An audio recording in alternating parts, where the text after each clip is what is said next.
குடியரசு துணைத் தலைவர் வேட்பாளராக சிபி ராதாகிருஷ்ணன் தேர்வு செய்யப்பட்டதற்கு அதிமுக பொதுச் செயலாளர் எடப்பாடி பழனிசாமி, தமிழக பிஜேபி தலைவர் நயினார் நாகேந்திரன் உள்ளிட்ட தமிழக தலைவர்கள் வாழ்த்து தெரிவித்துள்ளனர். சிபி ராதாகிருஷ்ணன் குடியரசு துணைத் தலைவர் வேட்பாளராக தேர்வு செய்யப்பட்டது அவரது பொது சேவைக்கும் மக்கள் மீதான அர்ப்பணிப்பு மிக்க சமூக செயற்பாடுகளுக்கும் கிடைத்த மணிமகுடம் என்று அதிமுக பொதுச் செயலர் எடப்பாடி பழனிசாமி தனது சமூக வலைதள பதிவில் தெரிவித்திருக்கிறார்.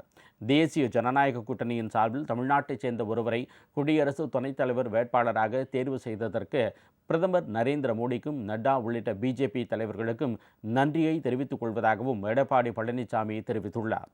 குடியரசு துணைத் தலைவர் வேட்பாளராக சிபி ராதாகிருஷ்ணனை அறிவித்ததன் மூலம் தமிழ்நாட்டு மக்களுக்கு பிஜேபி மற்றொரு மணிமகுடம் சூட்டியுள்ளதாக தமிழக பிஜேபி தலைவர் நயினார் நாகேந்திரன் கூறியுள்ளார். அவர் வெளியிட்டுள்ள அறிக்கையில் பிரதமர் மோடி தமிழ்நாட்டு மக்கள் மீது கொண்டுள்ள பேரன்பிற்கு இது மற்றொரு சாட்சி என்று தெரிவித்துள்ளார். சிபி ராதாகிருஷ்ணன் வெற்றி பெற பிஜேபியினர் ஆலயங்களுக்கு சென்று சிறப்பு பிரார்த்தனை செய்ய வேண்டும் என்றும் அவர் கேட்டுக்கொண்டுள்ளார். குடியரசு துணைத் தலைவர் தேர்தலில் தேசிய ஜனநாயக கூட்டணி வேட்பாளராக சிபி ராதாகிருஷ்ணன் அறிவிக்கப்பட்டுள்ளதற்கு புதிய நீதிக்கட்சி தலைவர் ஏசி சண்முகம் வாழ்த்து தெரிவித்துள்ளார். இது தொடர்பாக அவர் வெளியிட்டுள்ள அறிக்கையில், இந்த வாய்ப்பு உலகமெங்கும் வாழும் தமிழர்களுக்கு பெருமைமிக்க தருணம் என்று குறிப்பிட்டுள்ளார்.